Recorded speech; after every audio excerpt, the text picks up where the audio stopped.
He was trying to get out of people's mind the unconscious motivations that they had for purchasing.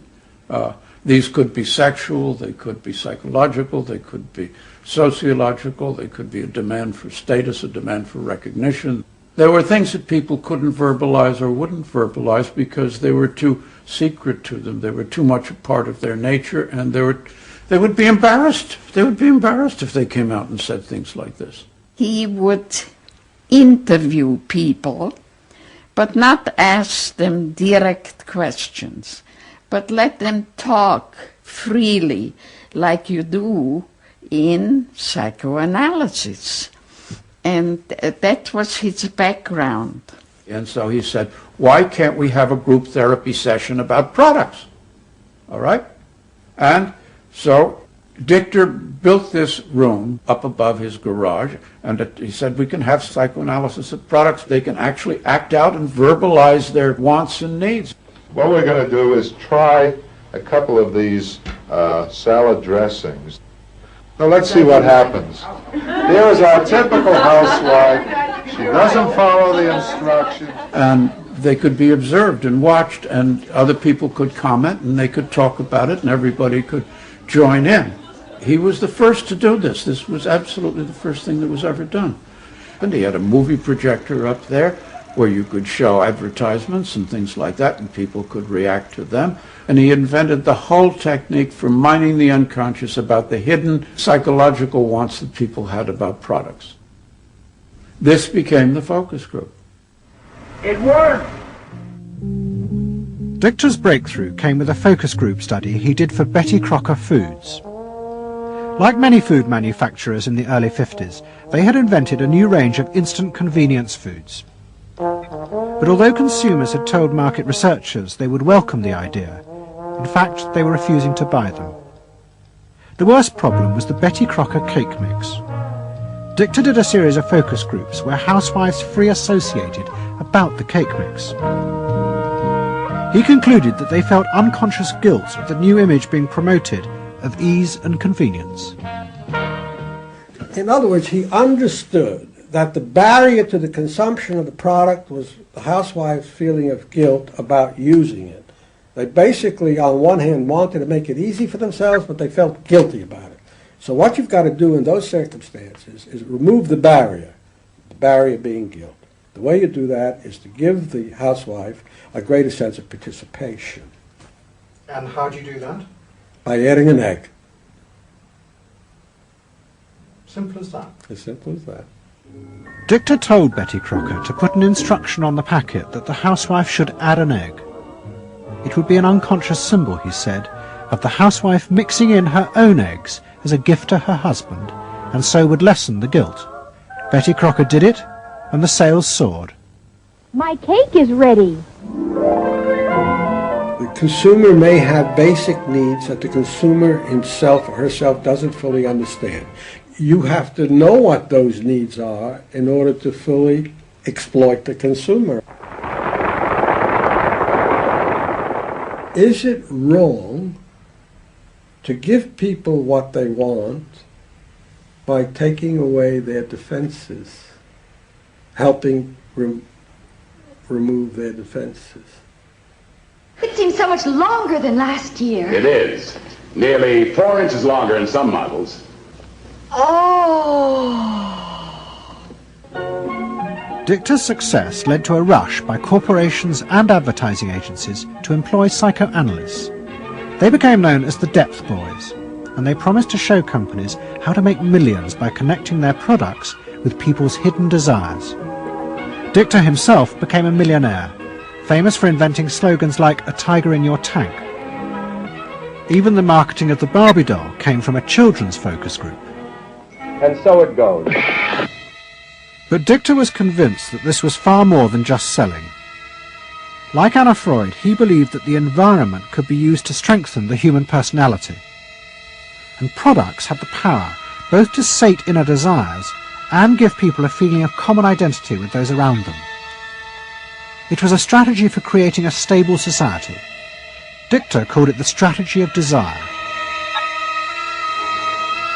To understand a stable citizen, You have to know that modern man quite often tries to work off his frustrations by spending on self-gratification.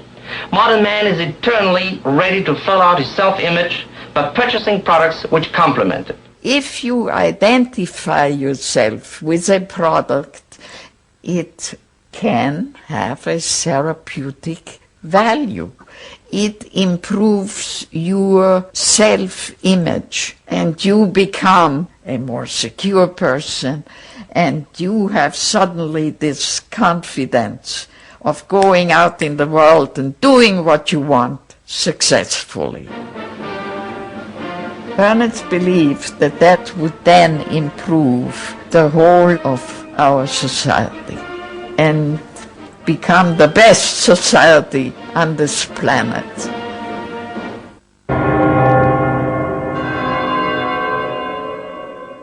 By the early 50s, the ideas of psychoanalysis had penetrated deep into American life. The psychoanalysts themselves became rich and powerful. Many had consulting rooms overlooking Central Park in New York.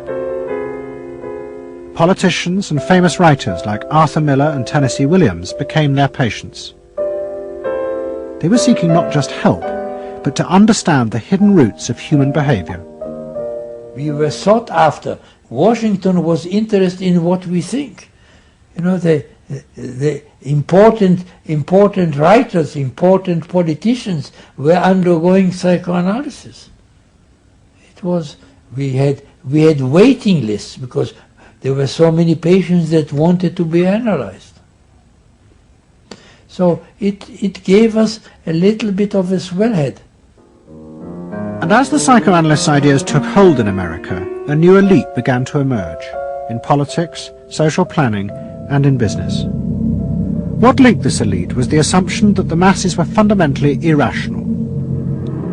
To make a free market democracy like America work, one had to use psychological techniques to control mass irrationality. They actually believed that this elite was necessary because individual citizens were not capable, if left alone, of being democratic citizens. The elite was necessary in order to create the conditions that would produce individuals capable of behaving as a good consumer and also behaving as a democratic citizen. They didn't see their activities as anti-democratic, as undermining the capacity of individual citizens for democracy. Quite the opposite. They understood that they were creating the conditions for democracy's survival and future. The rise of psychoanalysis to power in America was an extraordinary triumph for Anna Freud and her tireless promotion of her ideas. She remained in England, living with Dorothy Burlingham. On the surface, it was an idyllic life. She and Dorothy had bought a weekend cottage on the Suffolk coast. And in the summers, Dorothy's children came from America to visit with the grandchildren. But underneath, things were going badly wrong. Both Bob and Mabby Burlingham, who Anna Freud had analysed in the 1930s, had suffered personal breakdowns, and their marriages were collapsing. Bob was drinking heavily, and Mabby suffered terrible anxieties. The real reasons for the visits to England were yet more analysis with Anna Freud. Well, the problem was that it didn't look very good, did it? Because here you have somebody who's having nervous breakdowns and is having alcoholic binges, and this is not exactly, doesn't really sit well. Well, you know, from a humane standpoint, obviously this is not desirable. You know, you want to help these people, but it also had the wider ramifications of everybody in analysis, in analytic circles, knew that Bob and Mabby were guinea pigs. They were the living proof that this was a wonderful process. It was very much swept under the rug. It didn't get out. I mean, these people had such, their power and influence was such that, you know, you were very careful. Anna Freud was a very powerful person, and you were the grandchildren, and she knew a great deal more than you did about what went on in your parents' lives and so forth. It was not something you were going to tangle with, and you were a product of the whole situation. But at the same time, we all knew that something was really out of whack. As she grew older, she became more and more important, didn't she? Politically and scientifically, but she didn't know when to stop. She was a bit too righteous. What she did was always the thing, and she would never, to my knowledge, acknowledge that she could make a mistake or be wrong. That is my feeling.